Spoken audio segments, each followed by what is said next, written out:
In just one moment. First, we have some breaking news out of London. British police have arrested a man on suspicion of planning an act of terrorism.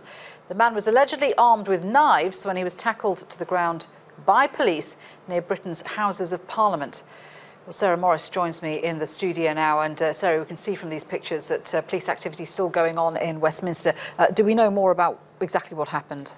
We don't know exactly what happened at this point, but we know a little bit more about this man. He's a 27-year-old man, as you say. He has now been arrested. We understand that arrest was part of a stop and search operation, and the police, he was known to police and they had some reason to stop him. Now, when they stopped him, he was found to have a backpack with him, and it's alleged inside that backpack were a number of knives. And the knives we're talking about here are sort of kitchen knives, the ones you'd find in your kitchen, in the knife block that you chop perhaps your vegetables with every night. That sort of a knife has been seen in social media photos that have now emerged from the scene. Now, he was questioned on the scene for quite some time and reasonably calmly put into a police van. He's been taken away now. As you said, he's been arrested on suspicion of preparing a terrorist act and also for having an offensive weapon in his possession as well.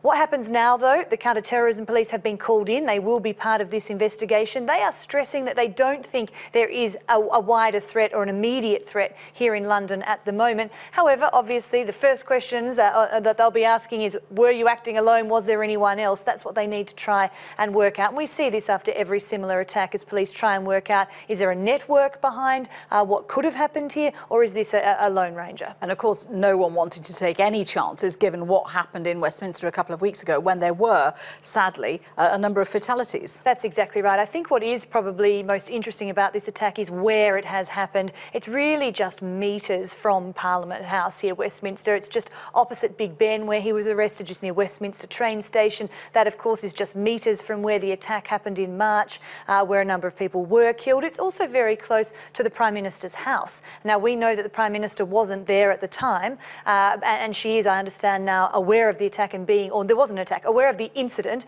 the arrest, and is being kept abreast of that situation. But it's a sensitive time and it's a sensitive place, and particularly in the lead up to the snap election that's been called in the UK, police are taking no chances here. And I'm told, there was armed police on the scene very, very quickly as soon as this arrest was going on. And that's because there is a heightened police presence here in the UK at the moment, particularly after the attack in March. Yeah, so thankfully, nothing major happened. There was an arrest, there were no injuries, no attack.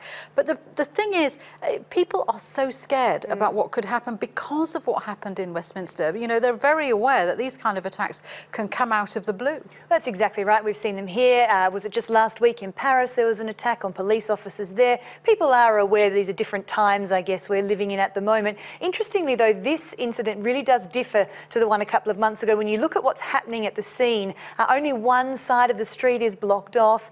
There are people who are just coming to have a little look, have a browse, standing by the police tape. There's certainly no panic at this scene, as perhaps there was at the scene there by Parliament in March when there was actually an attack. So it is definitely different, but as you say, there's still this sensitive feeling around the city. There is a heightened state of alert, and police now really have a job on their hands to put a stop to all of this, which looks like they may have done that today, perhaps acting on intelligence, but also to reassure the public that you can go about your work. And there were buildings shut down in the immediate aftermath of this arrest. We understand those lockdowns have been lifted now and people are getting back to their everyday work. As I mentioned, there's some people coming to Sticky Beak at the scene, but certainly, this is just another little incident that will shake Londoners just that little bit.